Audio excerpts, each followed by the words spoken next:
Dans une molécule de vin, il y a autant d'alcool que dans une molécule de whisky, Il a récidivé. qui est au patrimoine immatériel de l'UNESCO. Allez, générique. Allez, générique. Allez, générique.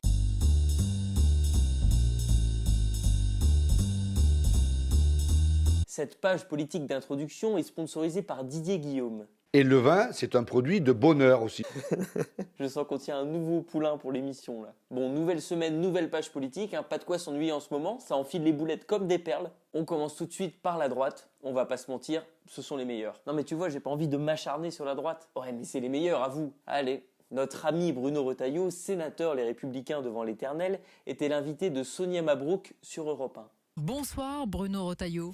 Bonsoir Sonia Mabrouk. Ça commence toujours bien, hein, c'est cordial, mais le naturel revient au galop. Ce sont des Français avant d'être des djihadistes. Cette phrase, prononcée ce matin par le ministre de l'Intérieur Christophe Castaner, concerne les djihadistes de retour, potentiellement sur le sol français. Elle vous a choqué cette phrase? Bien sûr, ce ne sont pas des Français, ce sont des criminels de guerre. D'accord, très bien. Si tu étudiais un peu plus l'histoire de France, tu te rendrais compte que ce n'est pas tout à fait incompatible. #colonisation. Pour les européennes, Laurent Wauquiez a nommé François-Xavier Bellamy pour diriger la liste des Républicains. François-Xavier Bellamy, tout à fait. En fait, chez les Républicains, une fois qu'ils ont dégagé tous ceux qui ont des casseroles au cul, Claude Guéant, les primes du ministère de l'Intérieur, Éric Woerth, l'affaire Bettencourt, Fillon, l'affaire des emplois fictifs, Balkany, hors catégorie, Sarkozy, hors catégorie, Serge Dassault, décédé. eh ben il reste plus que le concierge et François-Xavier Bellamy. Du coup, là, il mise sur François-Xavier Bellamy, pas le choix, mais le concierge serait vachement bien placé pour les municipales. C'est là qu'on voit que chez La République En Marche, ils sont un cran au-dessus. Bah si, je suis désolé, ils sont plus malins. Eux, quand ils sentent que la roue tourne dans le mauvais sens, eh ben ils changent la loi pour se protéger. Richard Ferrand, par exemple, il est visé par une plainte pour abus de confiance dans une affaire de conflit d'intérêts avec les mutuelles de Bretagne. Eh ben il s'est assis sur une promesse de campagne de Macron et il a fait en sorte de passer un amendement qui autorise les députés à être élus avec un casier judiciaire. Il anticipe. Il a un coup d'avance, il est malin. Remarque avec Darmanin, Ferrand et Benalla dans ses rangs, si Macron anticipait pas un peu, ils se retrouveraient rapidement tout seuls.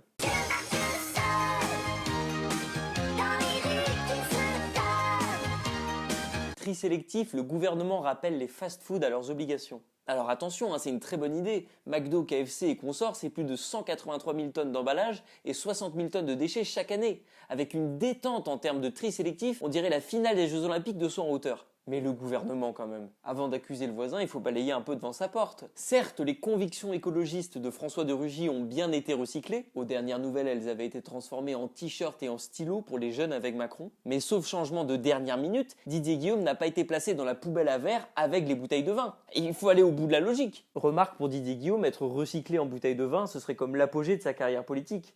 J'aimerais qu'il soit réincarné en lichette. Acheté 1,10 € par un SDF, il aura tout le loisir de se rendre compte que le vin est un produit de bonheur.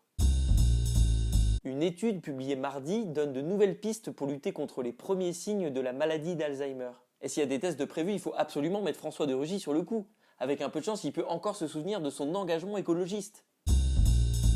Santé, l'épidémie de grippe touche maintenant toutes les régions sauf la Normandie. Et du coup, personne s'est dit que le cidre pouvait être un remède naturel ? Pour ses 64 ans, Nicolas Sarkozy a reçu un maillot du PSG dédicacé par de nombreux joueurs. Un cadeau qu'a apprécié l'ancien président, plus habitué à recevoir des mises en examen dédicacées par le juge d'instruction. International, les États-Unis sont actuellement frappés par une vague de froid sans précédent.